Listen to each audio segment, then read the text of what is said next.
नमस्कार दोस्तों, मैं एडवोकेट देवशंकर लॉ हाउस के एक नया वीडियो के साथ आपके सामने में फिर से आ गया। सभी का स्वागत है इस चैनल में। आज जो टॉपिक है ना, बहुत ही इंटरेस्टिंग वाला टॉपिक है, एक्स्ट्रा मैरिटल अफेयर, जिसको हम लोग एडल्टरी भी बोलते हैं। पहले जान लेते, बहुत सारा लोगों के मन में ना बहुत सारा क्वेश्चन है इस एक्स्ट्रा मैरिटल अफेयर को बारे में। बहुत सारे लोग को समझ में आता है कि सुप्रीम कोर्ट ने इस रूल को एबॉलिश कर दिया है। अभी अभी एक्स्ट्रा मैरिटल अफेयर कोई भी कर सकता है, कोई पनिशमेंट नहीं, कोई क्रिमिनल ऑफेंस नहीं। बहुत सारे लोगों को ऐसा भी लगता है कौन कौन सा ऑफेंसेस हैं जो एक्स्ट्रा मैरिटल अफेयर के अंदर आ सकता है। तो इस वीडियो में मैं बात करूंगा एक्स्ट्रा मैरिटल अफेयर के हर एक छोटे से छोटे पॉइंट को लेकर, जिसमें इस वीडियो को देखने के बाद आपके मन में कोई भी क्वेश्चन नहीं रहेगा। चलिए शुरू करते हैं। पहले इस एक्स्ट्रा मैरिटल अफेयर का हिस्ट्री के बारे में जान लेते। 1860 का बुक है इंडियन पिनल कोड।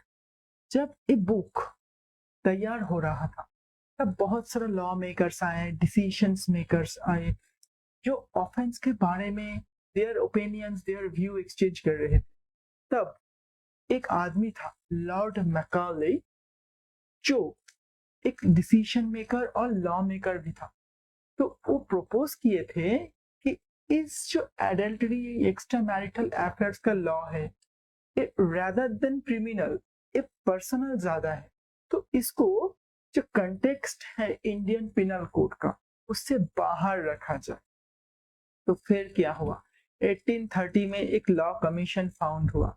जिस लॉ कमीशन ने बहुत सारे रिव्यू किया, रिसर्च किया, उसके बाद ये डिसीजन पे आया है कि इस लॉ को they are not going to exclude from IPC because they have some their views, their researches, their opinions, and उन लोग ने इस लॉ को इंक्लूड कर दिया आईपीसी के तहत।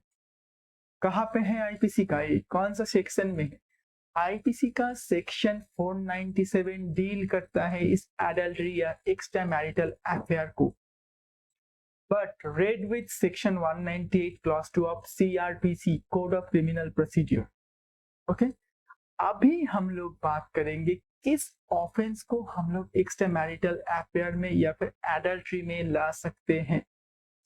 देखिए, एक्स्ट्रा मैरिटल अफेयर और एडल्ट्री दोनों अलग चीज है, सेम चीज नहीं है। कोई भी मैरिज के बाद अगर दूसरे कोई रिलेशनशिप में आते हैं तब उसको बोलते हैं extra marital affair. Extra marital affair का हर वक्त एडल्ट्री के साथ नहीं संबंध है। क्यों नहीं है बता देता। एडल्ट्री में consensual sexual intercourse is mandatory है, जो एक्स्ट्रा मैरिटल अफेयर में हो भी सकता है, नहीं भी आ सकता है। मगर इसको हम लोग एक्स्ट्रा मैरिटल अफेयर क्यों बोलते हैं?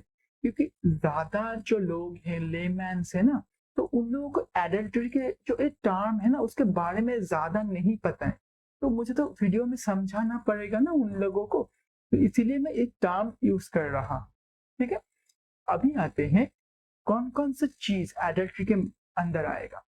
एक हो गया कि एक मैरिड मैन है, उसके साथ दूसरे कोई मैरिड वुमेन का कंसेंचुअल सेक्सुअल इंटरकोर्स होता है without the permission of her husband. एक मैरिड मैन है जिसके साथ दूसरे कोई मैरिड वुमेन का अफेयर चल रहा है, और अफेयर में physical intercourse, consensual physical intercourse होना जरूरी है। अगर कंसेंचुअल नहीं होता है तब रेप में आ जाएगा, सेक्शन 376। और अगर कंसेंचुअल है और ये जो फिजिकल इंटरकोर्स हो रहा है, इसके बारे में जो मैरिड वुमेन है उसके हस्बैंड से कोई परमिशन नहीं लिया गया है, तब ये एडल्ट्री के अंदर आएगा। अगर ऐसा होता है, मैरिड मैन के साथ एक अनमैरिड वुमेन का कंसेंचुअल फिजिकल सेक्सुअल इंटरकोर्स होता है, तब क्या ये एडल्ट्री में आ सकता है? नहीं है, क्योंकि एडल्टरी में consensual sexual intercourse only with married women ही बताया गया है। अनमैरिड वुमेन के बारे में इसका कोई जिक्र नहीं है। तो इन केस में अनमैरिड वुमेन और मैरिड मैन इन केस में दोनों का ही कोई क्रिमिनल केस नहीं बनेगा।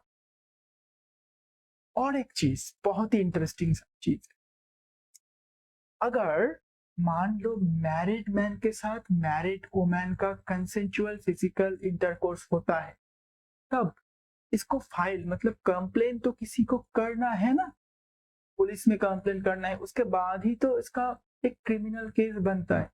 तो कौन कर सकता है इसका कंप्लेन? सिर्फ पावर दिया गया है जो मैरिड वुमेन है उसके हस्बैंड को। उसका हस्बैंड ही एकमात्र पर्सन है जो इसका कंप्लेन फाइल कर सकता है, दूसरा कोई नहीं फाइल कर सकता है। थोड़ा हिस्ट्री में आ जाते हैं। हिस्ट्री में क्या है ना, क्यों ए लॉ को बनाया गया था। जब 1800 ईयर्स में ये वाला रूल बना था, ये वाला लॉ बना था, तब वुमेन का कोई सेल्फ इंडिपेंडेंट पावर राइट ऐसा नहीं होता। तो उन लोगों को एक ऑब्जेक्ट की तरह रखा जाता था, एक प्रॉपर्टी की तरफ रखा। किसके प्रॉपर्टी? ऑफ देयर हस्बैंड का, ऑब्वियसली। तो अभी क्या है ना, अगर मान लो तब कोई एक्स्ट्रा मैरिटल अफेयर होता है तो ऐसा माना जाता था कि हस्बैंड का जो प्रॉपर्टी है उस प्रॉपर्टी को किसी ने थेफ्ट कर लिया है या फिर इन्वेट कर लिया है। तो उसके वजह से ये लॉ को इम्प्लीमेंट किया गया था। अभी आते हैं करेंट सिनेरियो पे। एक बंदा था जोसेफ, जो केरलियन था। तो आर्टिकल 32 के तहत उसने सुप्रीम कोर्ट में एक पीआईएल फाइल किया। पीआईएल फाइल करके ऐसा पूछा है सुप्रीम कोर्ट को, कोई सेक्शन 497 जो है एक अडल्टरी का, तो ये अनकॉन्स्टिट्यूशनल है। क्योंकि आप एक चीज देखो यहाँ पे, उसने जो रीजन बताया था ऐसा, मैरिड मैन के साथ मैरिड वुमेन का फिजिकल कंसेंचुअल सेक्सुअल इंटरकोर्स हो रहा है, दोनों में ही एक रिलेशनशिप है, तो ये तो क्राइम नहीं है ना, ये तो पर्सनल है।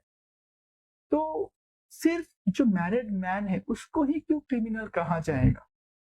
मैरिड वुमेन का भी तो सेम पार्टी है ना, कंसेंट तो वो दे रहा है, जबरदस्ती तो नहीं है। तो रादर देन इसको क्रिमिनल बोल के हम लोग इसको पर्सनल भी तो बोल सकते। तो उसने यही वाला प्रोविजन डाला था और 4 रेफरेंस डाला था कॉन्स्टिट्यूशनल का, 4 आर्टिकल डाला।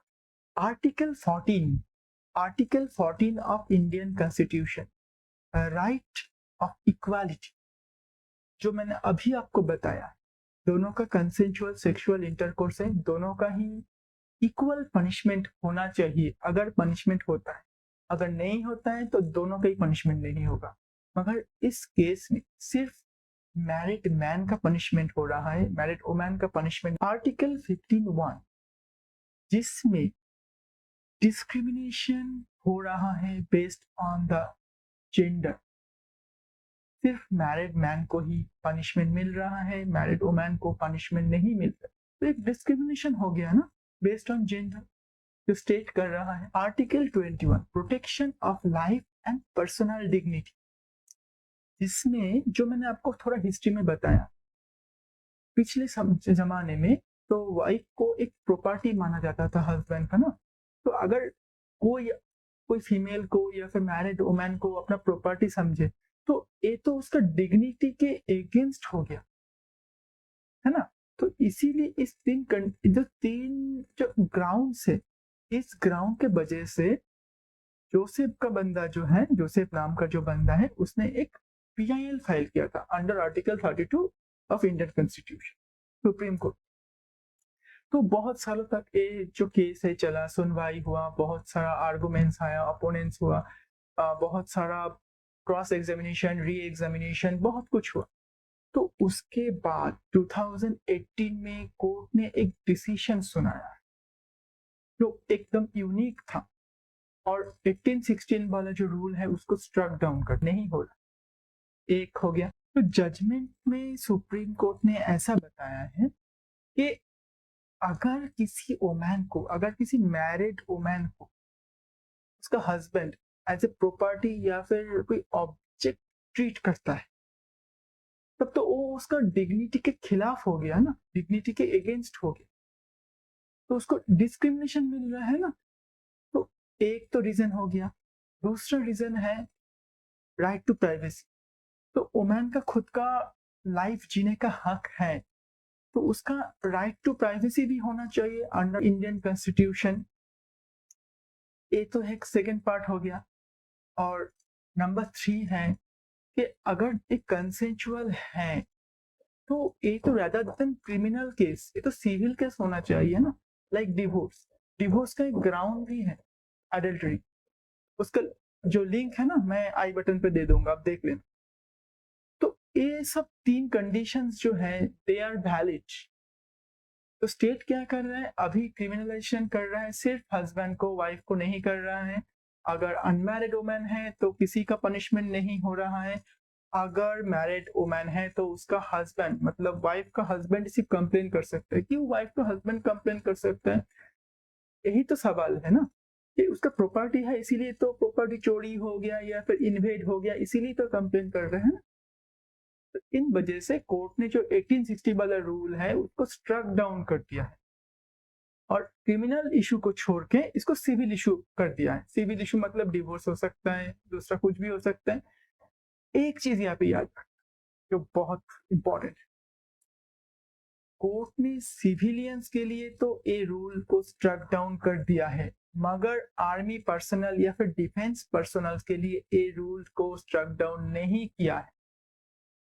कोर्ट का मानना है, एक पिटीशन डाला थे सेंट्रल कोर्ट में, जैसे पूछा था कोर्ट ने कि आप अपना व्यू क्लियर करो, जो सिविलियन के बारे में आप बताए हो ना, अब डिफेंस के बारे में भी एक बताओ। क्योंकि आर्मी एक्ट में एक सेक्शन है, सेक्शन 59 प्रोबेबली आई गेस, तो उस सेक्शन में आर्मी का अलग सा रूल होता है, तो उस रूल के तहत केवल आएगा कि नहीं आएगा।